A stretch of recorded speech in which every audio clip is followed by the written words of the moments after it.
फडणवीस, अजित पवार आणि एकनाथ शिंदे हे एकत्रच आहे. त्यामुळे काही ठिकाणी ते वेगळे लढतात, काही ठिकाणी एकत्र लढतात. म्हणजे तिन्ही कॉम्बिनेशन आहे. तिघांचा प्लॅन आहे की त्यांनी मीडियाची स्पेस ऑक्युपाय केलीच आहे, पण अपोजिशनची स्पेस ऑक्युपाय करताना लोकांच्या समोर चॉईस काय तर फक्त महायुती आहे, वेगळा प्रकार. आणि काही ठिकाणी भारतीय जनता पक्षाला फायदा म्हणून अजित पवार वेगळंही लढतात.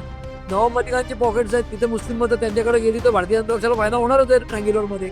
तर हे निश्चितपणे सोची समजी म्हणतो त्याची महायुतीचं हे त्याला कारस्थान नाही म्हणतात आपल्याला, पण ते त्यांचं प्लॅनिंग आहे. राज ठाकरे असं म्हणाले की मुंबईचे प्रश्न समजण्याकरता मुंबईत जन्माला यायला पाहिजे.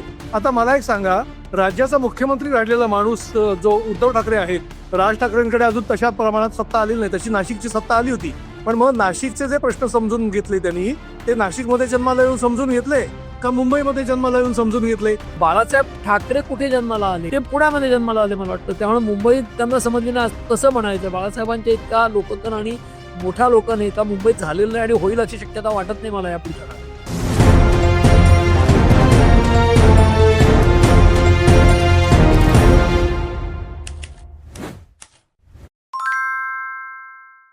मंडळी नमस्कार. महाराष्ट्र मल्टीमीडिया कम्युनिकेशन्स अर्थात MMC न्यूज नेटवर्कच्या वर्तमानच्या या नवीन एपिसोडमध्ये मी मिलिंद लिमये तुमचं पुन्हा एकदा स्वागत करतो. महानगरपालिकांचा महासंग्राम आत्ताच्या घडीला रोचक टप्प्यावरती येऊन पोहोचलेला आहे. राज्यामध्ये महायुतीचे मंत्री एकमेकांवरती आरोप करायला लागलेले आहेत, एकमेकांवरती प्रत्यारोप करायला लागलेले आहेत. मुख्यमंत्री मात्र कुठच्याच प्रश्नाला काही उत्तरं देत नाहीत, कुठच्या आरोपांना उत्तर देत नाहीत. मात्र महायुतीच्या मधला जो महायुतीमधला अंतर्गत संग्राम जो आहे तो वाढायला आपल्याला पाहायला मिळतो आहे. याच्या मागे नेमकी काही विशिष्ट कारणं आहेत का, हे ठरवून होत आहे का, की हे परस्पर आपोआप होत आहे, हे आपल्याला पाहावं लागणार आहे. याच्यावरती आपल्याला चर्चा करावी लागणार आहे. त्यासोबतच दोन्ही ठाकरे बंधू एकत्र आल्यानंतर त्यांनी महामुलाखत दिली, 2 भागामध्ये ती प्रसारित झाली. त्याचे नेमके काय परिणाम साध्य होणार आहेत, ते प्रचार किती करतायत, प्रचाराला किती बाहेर पडलेले आहेत, या विषयावरती आपल्याला बोलायचं आहे.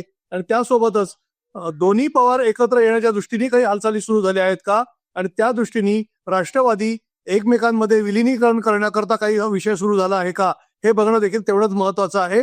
आणि त्यामुळे आपण या सगळ्या विषयावरती चर्चा करणार आहोत. आणि त्यासाठी नेहमीप्रमाणे माझ्यासोबत आहेत वरिष्ठ पत्रकार शैलेंद्र परांजपे. शैलेंद्र नमस्कार.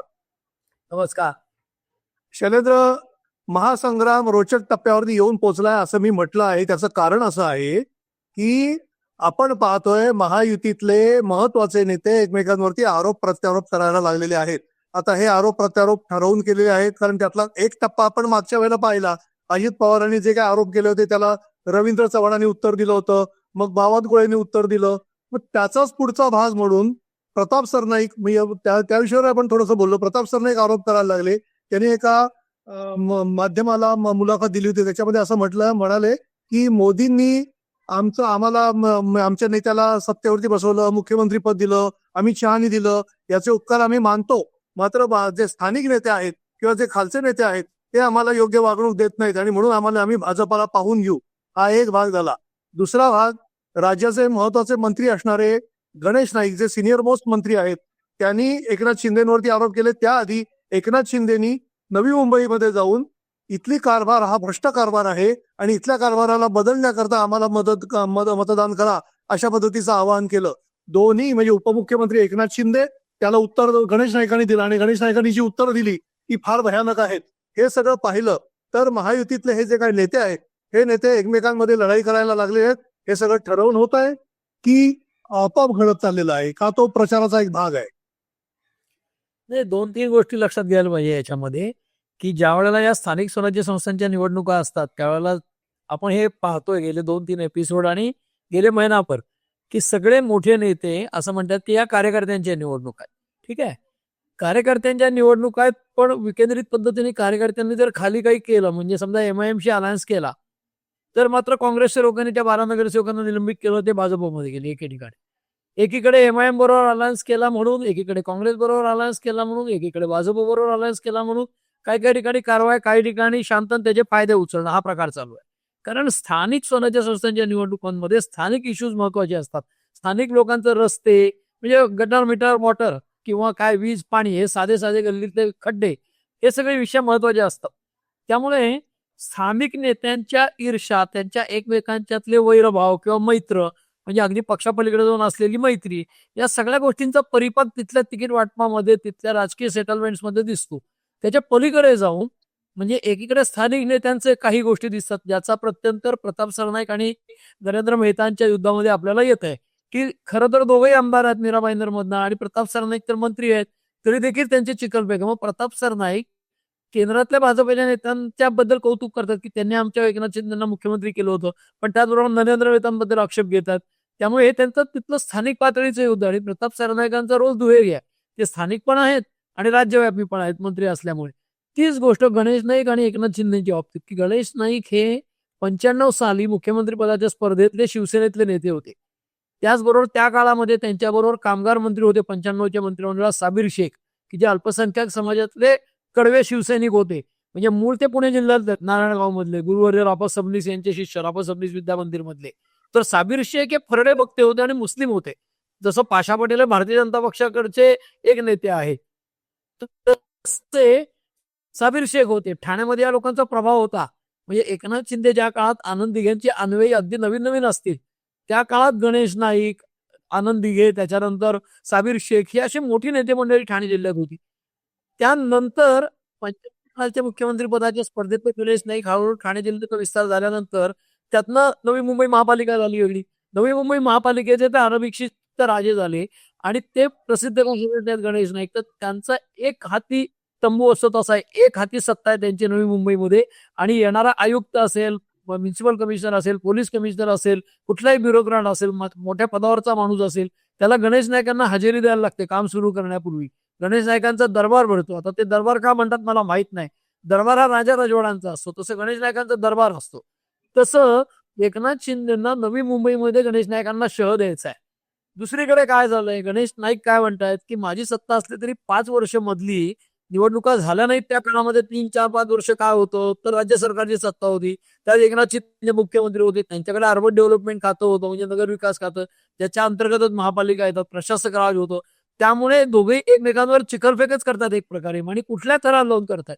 तर गणेश नाईक असं म्हणतायत, की महापालिकेचं बजेट जे ठेवी जे 3,000 कोटीला होते ते 800 कोटीवर आलं, म्हणजे 2200 कोटी रुपयाचा अपहार 3,000 कोटीचाच झाला असता, पण मी वेळीच वॉचडॉग सारखं लक्ष ठेवलं म्हणून 800 कोटी परत आले. ते म्हणतात आता परत वाढले थोडे पैसे आता. आणि ते एकनाथ शिंदेकडे अंगुनिर्देश करून आरोप करतात, की त्यांनी भ्रष्टाचार केला इथे स्वतःच्या पुत्रप्रेमापूर्वी, की आंधळे झाले.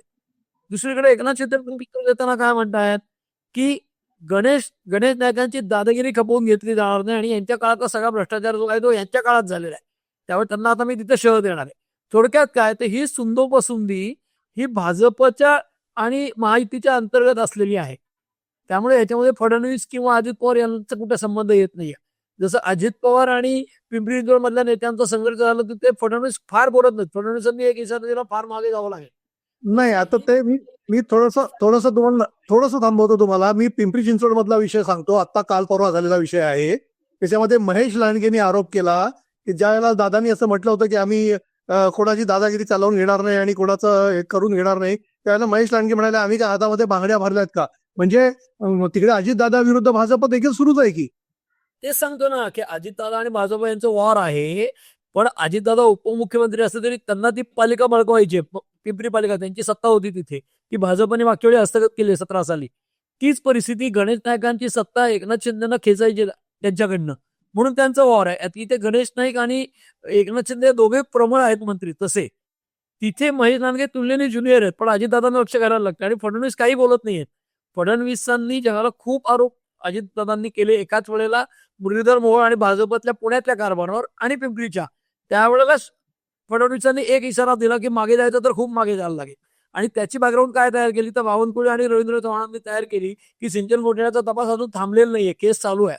थोडक्यात काय, तर तुम्हाला हात घालू अशा प्रकारचा तो अप्रत्यक्षपणे फडणवीसांनी दिला, पण थेट न बोलता, कारण ते तितक्या टोकाला जाऊन प्रचार करत नाहीत. जसं अन्य काही नेते राज्यात दिसत नाही प्रत्यक्ष प्रचार करताना. हे पुढच्या टप्प्यात मी सांगेन कोण ते. परंतु आता एकनाथ शिंदे आणि गणेश नाईक यांचं वॉर असेल, किंवा लांडगे आणि अजित पवारांचा असेल, नरेंद्र मेहता आणि प्रताप सरनाईकांचा असेल, ते त्या स्थानिक जो काही महापालिकेचा सत्तेचा भाग आहे त्या हितसंबंधाचा आहे, त्याचा महायुतीवर परिणाम होणार नाही. ते दोन्ही नेते एकमेकांवर तुटून जरी पडले तरी उद्या एकनाथ शिंदेना जेलमध्ये जायची वेळ येईल तर मला वाटत नाही गणेश नाईक म्हणतात तसं. आणि एकनाथ शिंदे म्हणतात दादागिरी होऊन घेणार नाही तसं गणेश नाईकांचं साम्राज्य एका रात्रीत संपणार नाही. हा फक्त महापालिका निवडणुकीसाठीचा मसल फ्लेक्सिंग किंवा खडाखडी आहे.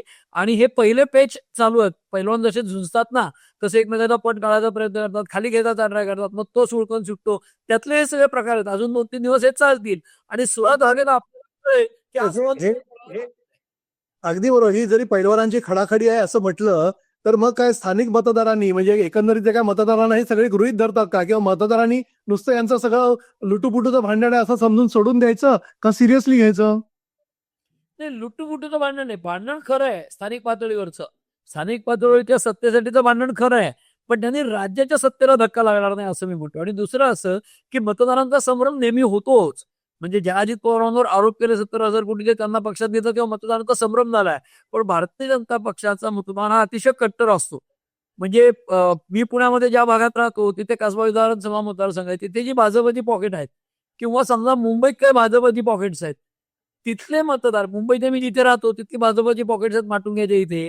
ते असे मतदार आहेत की जर उमेदवार नसला भाजपचा तर हाताने कमळ काढतील आणि शिक्के मारतील. आता इतके कट्टर असल्यामुळे त्यांना अजित पवार येतात राग आला तरी ते टोकाला जाऊन भाजपला पराभूत करायची भूमिका घेत नाही. म्हणजे ते किती ताणायचं हे नेत्यांच्यावर असतं. म्हणजे नेता आणि त्याला समाजमन कळतंय का?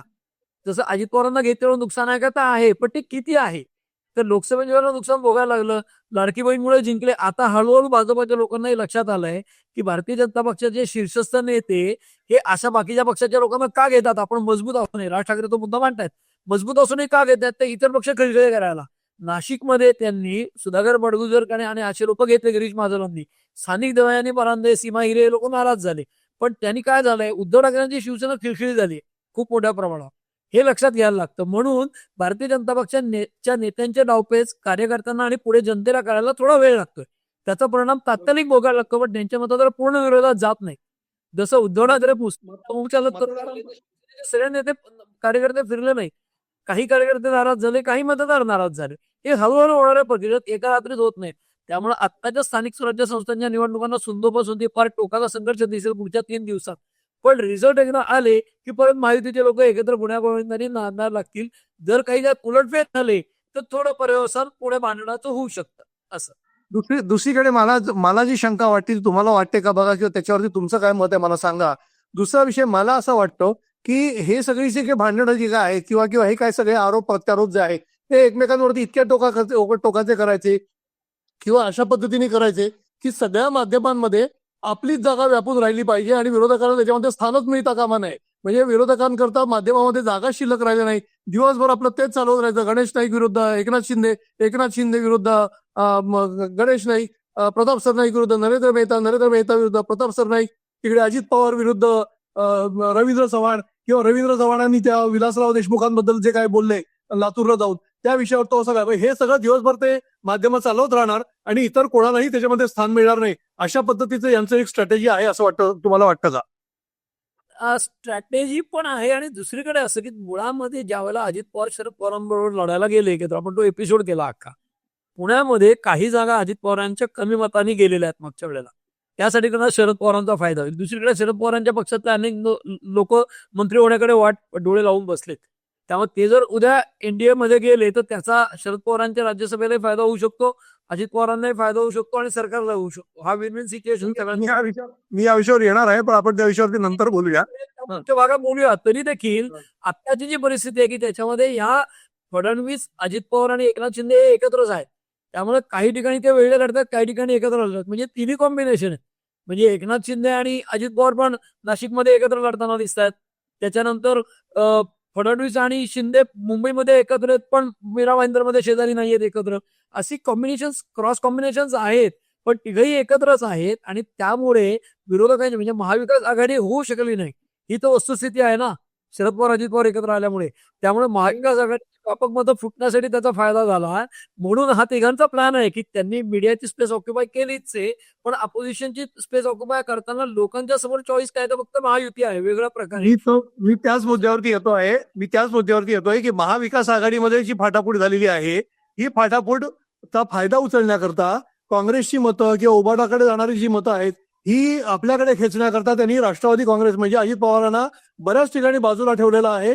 कदाचित पुण्यात पिंपरी चिंचवडमध्ये देखील म्हणजे जी अल्पसंख्याक समाजाची मतं आहेत किंवा जी मतं आपल्याला मिळणारच नाहीयेत ती मतं आपल्याच मित्राकडे जाऊ देत. आपल्याला जरी नाही मिळाली तरी विरोधकांचा फायदा होऊ नये यासाठी अजित पवारांना बाजूला ठेवलंय का? निश्चितपणे त्याचं कारण असं की उत्तर प्रदेशामध्ये हा प्रयोग पहिल्यांदा आला मागच्या लोकसभा निवडणुकीला. म्हणजे 80 पैकी 73 जागा भारतीय जनता पक्ष जिंकलं. ते कसं जिंकलं? कारण अनेक मतदारसंघ अल्पसंख्याक बहुल पण आहेत. मग तिथे अल्पसंख्याक समाजातले अनेक लोक उभे करायचे. म्हणजे अलीकडे जो MIM वर आता परत आरोप व्हायला लागला की ते भाजपचीच बी टीम आहेत. सुरुवातीला आरोप झाला कारण ते ऑब्व्हियसली MIM ही काँग्रेसची मतं खातात. कारण काँग्रेसची वोट बँक मुस्लिम आहे. त्यामुळे महाविकास आघाडीची मुस्लिम वोट बँक आहे. त्याच्यात अजित पवारांना वेगळं लढायला लावणं महत्वाच्या शहरांमध्ये.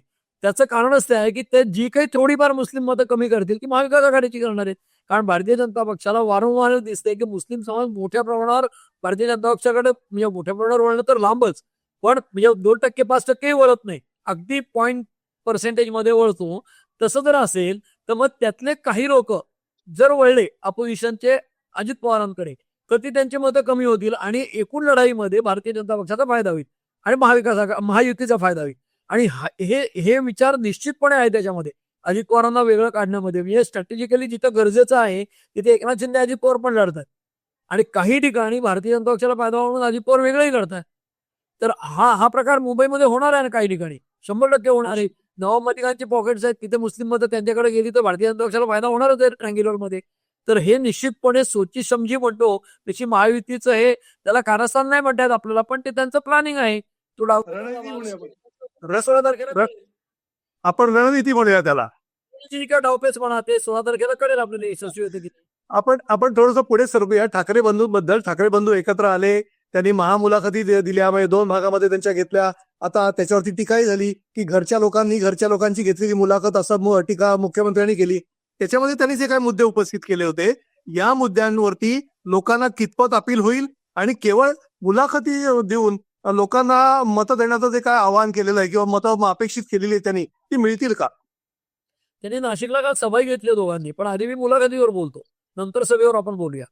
तर मुलाखतीच्या संदर्भामध्ये मी अगदी स्पष्टपणे सांगतो की काय होतं की थोडंसं आपण म्हणतो ना की टीका करताना धैर्य लागतं किंवा हे लोक थोडेसे आक्रमक हिंसक आहेत. मला असं वाटतं की फडणवीसांनी सभ्य भाषेत सांगितलं घरच्या लोकांची घेतलेली मुलाखत.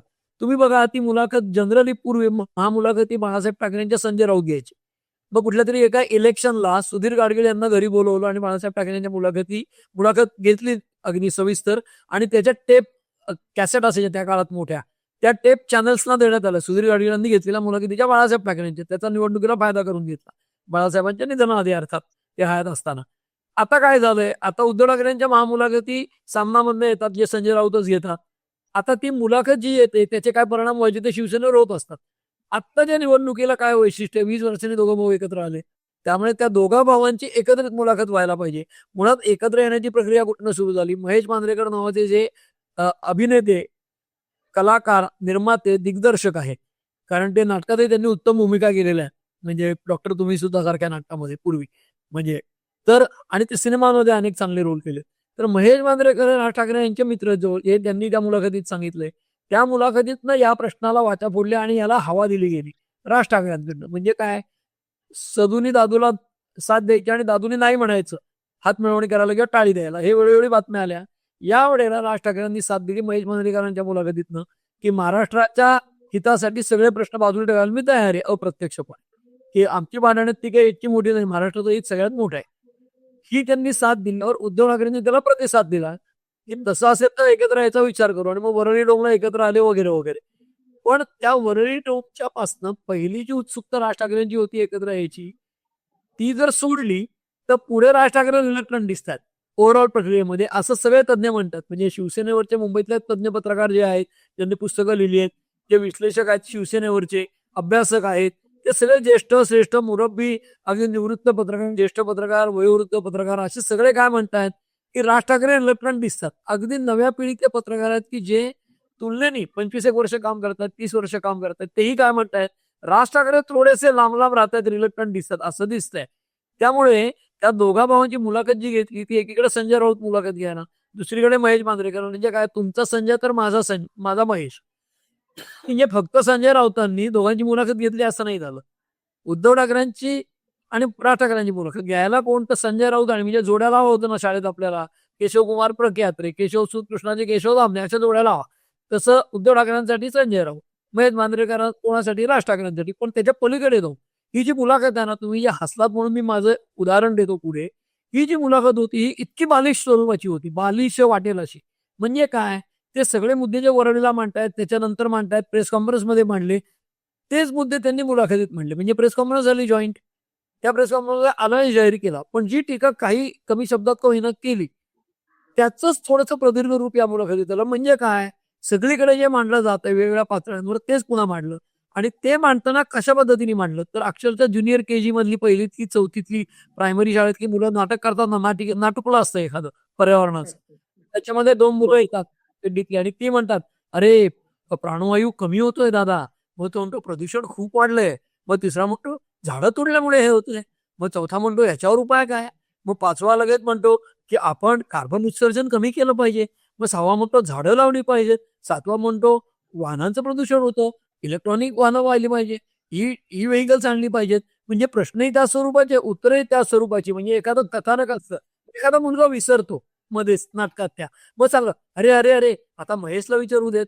अरे, अरे, अरे, आता संजय, संजय तुम्ही थांबा. अरे, अरे, अडाणींचा मुद्दा राहिला." असं करत ती मुलाखत होते. तुम्ही नीट बघा, मी हे उदाहरण देतोय, खरंच क्लिक होईल लोकांना. परत ती मुलाखत बघा आणि हे उदाहरण बघा. अशाच प्रकारची मुलाखत आहे. "थांब, थांब, मी बोलतो. थांब, थांब, ह्याचं राहिलं. थांब, त्याला बोलू दे. हे तू बोलायचं, हे मी बोलायचं." अशी ती मुलाखत वाटली, असं माझं प्रामाणिक मत आहे. आता लोकांना निष्कर्ष काढू द्या.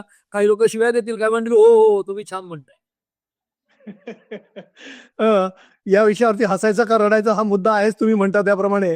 कारण हसायला तर येतच आहे, कारण आपण शेवटी इतके वर्ष आता राजनीतिक राजकीय पत्रकारिता करतो आहोत आणि आपण अनेक पद्धतीचे नेते पाहिलेले आहेत. पण अशा पद्धतीच्या मुलाखतीने तशी वाटते का तुम्हाला? राज राज मी मुलाखत पूर्णपणे पाहिलेली आहे. राज्याचा मुख्यमंत्री राहिलेला माणूस फक्त मुंबईपुरता मर्यादित बोलतो आणि राज्यातले विषय फारसे काही काढत नाही आणि राज्यामध्ये प्रचाराला देखील जात नाही. ही म्हणजे मला एक राजकीय विश्लेषक म्हणून किंवा एक राजकीय पत्रकार म्हणून मला तर फारच आश्चर्याची गोष्ट वाटते. लोकांनी तुम्हाला काय बघून मतदान करावं? लोकांनी तुमच्याकडे तुमच्या कोणत्या अपिलाला मतदान करावं?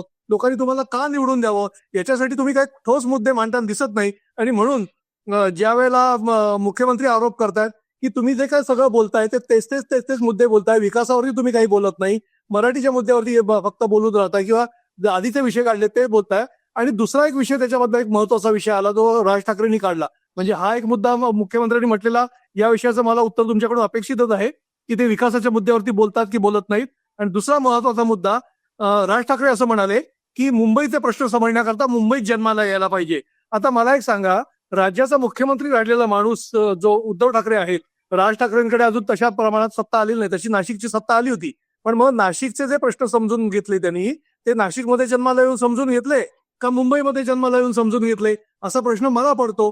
मग लोकांना जर तो पडला तर त्याच्यामध्ये आश्चर्य वाटण्यासारखं कारण काय? आणि देवेंद्र फडणवीसांसारख्या नेत्याला, जो राज्यभरामध्ये आज नावाजलेला नेता आहे, त्याला असं म्हणायचं की तो मुंबईचे प्रश्न समजण्याकरता तुम्हाला मुंबईत जन्माला यायला पाहिजे, तर हे कशा पद्धतीने, म्हणजे नेमकं राजकीय परिपक्व विधान आहे का? अहो, बिलकुल परिपक्व विधान नाही. त्याचं कारण असं, उद्धव ठाकरे ज्यावेळेला मुख्यमंत्री असताना कुठल्या तरी पुलाचं उद्घाटन करायला जातात, तेव्हा त्या पुलाचं नाव काय आहे, त्याची लांबी किती आहे, रुंदी किती आहे, किती काळ लागलाय, बजेट किती लागलंय, हे ते काय काय ते काय माझं, असं भाषणात ते विचारतात आणि कोणीतरी प्रॉम्प्ट करतो. म्हणजे ही जर यांची आस्था असेल, किंवा आज मुंबईमध्ये जे विकासाचे प्रकल्प चालू आहेत, ते एका दमात ओळीने या दोन्ही भावांनी सांगून दाखवले, तरी आपण त्यांना म्हणूया की हे खरंच मुंबईच्या हिताचे नेते आहेत. आज फडणवीस ज्या प्रकारे कुठल्याही मुलाखतीत, कुठल्याही भाषणात, ठीक आहे त्यांचं पाठांतर चांगलं असेल असं आपण म्हणूया, पण आपण राजकीय रिपोर्टिंग करताना जे बघतो, त्यांना या प्रश्नांचा आवाक आहे. पृथ्वीराज चव्हाण होते ना, म्हणजे फक्त फडणवीस आहेत असं मी म्हणत नाही, शरद पवार होतेच पूर्वी. जसं पृथ्वीराज चव्हाण असेल, विलासराव देशमुख असतील, यांना तो राज्याचा आवाका होता. पृथ्वीराज चव्हाणांना मुख्यमंत्री असताना 3 वर्ष 10 महिने होते. त्या काळात त्यांना तुम्ही कुठलीही गोष्ट राज्यातली विचारा, कुठलीही कानाकोपऱ्यातली, म्हणजे डेव्हलपमेंट प्रोजेक्ट किंवा महत्वाच्या गोष्टींविषयी कुठलाही रेफरन्स किंवा कागद न बघता ते सांगू शकायचे, कारण ते रोज त्याच्यात होते 24 तास त्या कामामध्ये. तसं यांचं दिसलं नाही. म्हणून आजही हे दोघं भाऊ मुंबईच्या विकासाचे प्रकल्प यांना कागद घेतल्याशिवाय नाही सांगता येणार. ही अडचण आहे. कारण यांची इन्व्हॉल्वमेंट 24/7 नाहीये. त्यामुळे मुंबई जन्माला येऊन मुंबईचे प्रश्न समजावे लागतात. म्हणजे त्यांच्याकडे राहिलंय काय? आम्ही मुंबई जन्मालावर एवढंच हत्यार राहिलंय ना. त्यामुळे ते वापरतायत. तुम्ही जे म्हणालात नाशिकला जन्माला न येता राज ठाकरेंनी नाशिकचे प्रश्न सोडवायचा प्रयत्न केला आणि नाशिकला त्यांनी काम चांगलं केलं. ते वाईट केलं अशातला भाग नाहीये. म्हणजे त्यांच्या कुठल्याही गावात टीका करायची असं नाही. स्वतः रतन टाटा बघायला आलो त्यामुळे नाशिकमध्ये सुधारणा केल्या. पण तरी देखील लोकांनी का नाकारलं? तर चांगलं काम करून निवडून येता येत नाही. हे वाजपेयीचं सरकार गेलं 4 साली तेव्हा भारतीय जनता पक्षाला लक्षात आलं, की फक्त चांगलं काम करून नाही जिंकतायत. त्यांनी खूप मोठे मोठे प्रोजेक्ट्स केले. म्हणजे गोल्डन क्वाड्रँग्युलर सारखा आहे, की सुवर्ण चतुष्कोन आहे, की मोठ्या रस्त्यांचा आहे, ICTचा आहे, म्हणजे माहिती तंत्रज्ञानाच्या वापराचा. पण फक्त त्यामुळे जिंकतायत नाही. हे शिवराज पाटील त्यावेळेला म्हणले होते, की फक्त फिल्मपूर आणि शायनिंग इंडियावर नाही जिंकतायत. पुढे काय करू हे पण सांगावं लागतं. आणि तो बदल भारतीय जनता पक्षाने गेल्या 15-20 वर्षात केलाय. तो उद्धव ठाकरेंच्या सेनेने केलेला नाही, की मुंबईत काय केलंय ते ठासून आत्ता सांगतायत.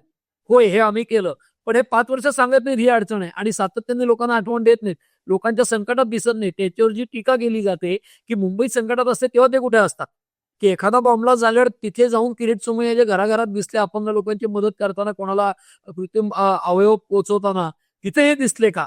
मुसळधार पावसात दिसले का? तर संकटाच्या काळात लोकांबरोबर हे कधीही नसतात. 5 स्टार कल्चरमध्ये राहणारे नेते आहेत.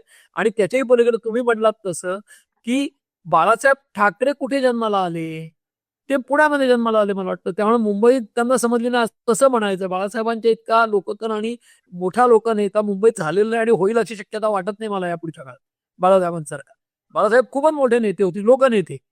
पॉलिटिशियन म्हणून काही गोष्टी त्यांनी कदाचित चुकीच्या केल्या असतील, पण लोकनेता म्हणून बाळासाहेबांच्या एवढा मोठा, लोकमान्य टिळकांनंतरचा नेता कुणी असेल तर तो बाळासाहेब ठाकरे आहेत, मुंबईवर राज्य करणारे. तितका मोठा नेता मुंबईचा कुणीही नाही. पण तरी देखील बाळासाहेब जन्माला पुण्यात आले होते. त्यांचं पहिली 4-5 वर्ष पुण्यात गेले तळ्यात परापाशी. मग त्यांना मुंबईचे प्रश्न कळायचे नाही असं कसं म्हणता येईल सांगा मला तुम्ही. त्यामुळे ही टीका कशातनं होतीये, तर उद्विग्नतेतनं आणि आपल्याकडे काही मुद्दे राहिलेले नाहीत, आपण लढू शकत नाही हे लक्षात आल्यावर हे असे मुद्दे उपस्थित केले जात आहेत. तो मुद्दा टिकणार नाहीये, कारण त्याचं लगेच उत्तर दिलं जातं आणि तो लोकांना पटतो. शेवटी हा सगळा एक्झरसाइज प्रचाराचा कशासाठी, तर लोकांना कन्व्हिन्स करायला. तुम्ही विचारताय तो प्रश्न, नाशिकमधले राज ठाकरे नसताना ते आले ना तिथे, बाळासाहेब ठाकरे पुण्यात जन्मून मुंबईत काम केलं ना, हे प्रश्न लोक विचारणार आहेत. शरद पवारांतर 4 वेळा मुख्यमंत्री झाले, काय मुंबईत जन्म आहे का मला माहित नाही एक्झॅक्ट कुठे आहे ते, पण मुंबईत नसावा त्यांचा जन्म. तर ह्या सगळ्या गोष्टी महत्वाच्या असतात ना. विलासराव देशमुखांचा जन्म थोडाच मुंबईतला आहे, सुशीलकुमार शिंदेचा थोडाच मुंबईतला आहे. त्यामुळे आणि जे उत्तर भारतातले सगळे मुख्यमंत्री पंतप्रधान झाले देशाचे, ते काय दिल्लीत जन्माला आले होते का? त्यामुळे ह्या मुद्द्याला फारसा अर्थ नाहीये. पण राज ठाकरे ते त्यांच्या पद्धतीने बोलतात. लोकांना किती हा प्रश्न आहे. आणि आता काय झालंय, की राज ठाकरेंचे मुद्दे ज्या प्रमाणात धारदारपणे ते मांडतात, कारण ते विरोधी पक्ष असताना प्रभावी असतात, तो प्रभाव त्यांचा आता दिसत नाही, ही वस्तुस्थिती आहे. मी या मुद्द्यावर तुम्हाला थांबवतो. कुठेतरी सुरुवातीला आरोप झाला होता, ज्या वेळेला वारंवार एकनाथ शिंदे आणि राज ठाकरेंची मीटिंग होत होती, त्यांच्या वतीने उदय सामंत जाऊन त्यांना भेटत होते. 2 वेळा तर मुख्यमंत्री चहा पिण्यासाठी त्यांच्या घरी गेले होते. म्हणजे चहा प्यायला सगळी हॉटेल बहुतेक बंद पडली होती आणि म्हणून राज ठाकरेंकडे ते चहा प्यायला गेले असावेत, असाच सगळ्यांचा समज व्हायला पाहिजे. अशा पद्धतीने ते काय गेले होते चहा प्यायला आणि मग बंद दरवाजावरची चर्चा झाली होती. त्याचे कुठेतरी परिणाम या महानगरपालिका निवडणुकीच्या निमित्ताने होत आहेत, दिसत आहेत असं वाटतंय का? आणि राज ठाकरेंना मुख्यमंत्र्यांनी किंवा भाजपाने तिकडे पाठवलेलं आहे, अशा पद्धतीची एक चर्चा त्यावेळेला झालेली होती. याचे परिणाम कुठेतरी या पद्धतीने होताना दिसत आहेत असं वाटतंय का तुम्हाला? नाही, तुम्ही जे म्हणताय ना, की शरद पवारांच्या बद्दल हे आरोप केले जायचे 30-40 वर्ष महाराष्ट्रात, 50 वर्षापर्यंत, की महाराष्ट्रात काही झालं की त्याच्या मागे शरद पवार आहेत. जसं काही भारतात झालं, पाकिस्तानमध्ये CIA त्याच्या मागे वगैरे, त्या पद्धतीने शरद पवार मागे. तसं अलीकडे सगळ्या गोष्टींच्या मागे फडणवीस आहेत असा जो आरोप केला जातो, तो फडणवीसांचं राजकीय वजन वाढल्याचं दाखवणारा आहे. दुसरीकडे तुम्ही म्हणताय ते दोन प्रसंग आहेत, की उदय सामंत गेले चहा प्यायला, त्याच्यात एकनाथ शिंदे गेले मध्येच, त्याच्यानंतर स्वतः मुख्यमंत्री 2दा चहा प्यायला गेले. तर त्याच्यात मला जे आठवतंय, त्या बातम्या ज्या आठवतात त्याच्यामध्ये त्या भागात दौरा होता मुख्यमंत्र्यांचा किंवा एकनाथ शिंदे आलेत त्या भागात, म्हणून राज ठाकरेंनी फोन केला. कारण राज ठाकरे, उदय सामंत किंवा एकनाथ शिंदे हे काही वैरी नाहीये, हे पूर्वी शिवसेनेत एकत्रच होते. त्यामुळे आपल्या भागात हा मोठा नेता येतो तर फोन केला, काय तुमचा कार्यक्रम आहे त्याप्रमाणे या चहा प्यायला, ते गेले. मला काही त्यात वागव वाटत नाही. तसंच फडणवीस हे त्यांच्या भागात गेले एका कार्यक्रमाला, त्यांनी फोन केला. पण राज ठाकरे उठून रस्त्यात आले फडणवीसांच्या इथं, तर कदाचित स्ट्रॅटेजिकली गेलो, गर्दी खेचायला गेला, असं होऊ शकते चर्चा. त्यांनी त्यांना सभेमुळे फोन केला की या भागात येतात या चहा प्यायला, आणि ते आले. चहा आणि फराळ केला आणि तो चांगला होता म्हटले. त्यांना माहिती आहे की असं काही केलं की मीडियामध्ये स्पेक्युलेशन येतात, चर्चा होतात, हे दोघांनाही माहिती आहे. तरी त्यांनी फोन केला, यांनी तो स्वीकारलं, फराळ केला, चहा प्यायला, छान चहा होता, छान फराळ होता म्हटले. याचा अर्थ माध्यमात स्पेक्युलेशन होणार आहे दोघांनाही माहिती आहे आणि तोच त्यांचा पर्पज असेल. पण आज तुम्ही जे म्हणताय की फडणवीसांनी हे घडवून आणलं का, की एकनाथ शिंदे, फडणवीस, उदय सामंत यांनी एकत्र येऊन राज ठाकरेंबरोबर बसून ठरवलंय का?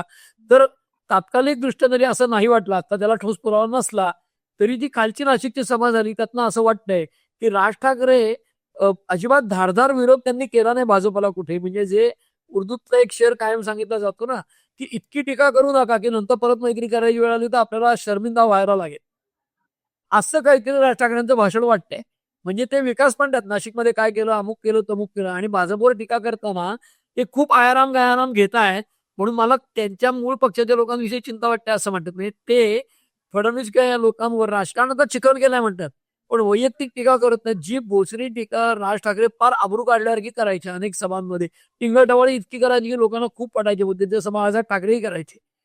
ते काही आता त्यांची धार दिसत नाहीये. सगळ्या पत्रकार परिषद झाली, एकत्र दोघं वरळीला आले, त्याच्यानंतर मुलाखती त्यांच्या वाहिन्यांना एकत्र झाल्या. त्यात कुठेतरी राज ठाकरे थोडेशा अवघडल्यासारखे किंवा खूप मनमोकळे बोलताना दिसतात असं वाटत नाही. राज ठाकरेंना ओळखणारे अनेक लोक खासगीत सांगतात की ते काही तितकेसे मोकळे दिसत नाहीत. मग कदाचित ते परत जायची शक्यता ओपन ठेवून या उद्धव ठाकरेंबरोबर गेलेत की काय अशी शंका वाटावी, असं त्यांचं बिहेवियर दिसतंय, असं सगळे विश्लेषक सांगतायत. आणि त्यांनी जी भाषण नाशिकमध्ये केलं त्याच्यावर असंच म्हणावंच वाटतं की उद्धव ठाकरे हे एकनाथ शिंदे किंवा भाजपचे संबंध परत चांगले होतील का नाही, तर नाहीच होणार अशा शक्यतेने भाषण करताना दिसत आहे. ती शक्यता राज ठाकरेंच्या भाषणात ओपन दिसतीये असं कालच्या भाषणावर म्हणावं लागतं. आणि म्हणून तुम्ही म्हणताय त्याला पुष्टी मिळते की कदाचित फडणवीस, एकनाथ शिंदे, राज ठाकरेंनी एकत्र ठरवलंय का की निवडणुकीला पालिकेचं तू जा उद्धव ठाकरेंच्या बरोबर आणि नंतर आमच्या बरोबर ये. आणि जर गेले राज ठाकरे आलेल्या काही नगरसेवकांबरोबर मुंबईत फडणवीसांच्या बरोबर, तर काय आश्चर्य वाटावं. कारण काय, तर उद्धव ठाकरेंनी तेच केलं होतं, तेच मी केलं असं उद्या राज ठाकरे म्हणू शकतील.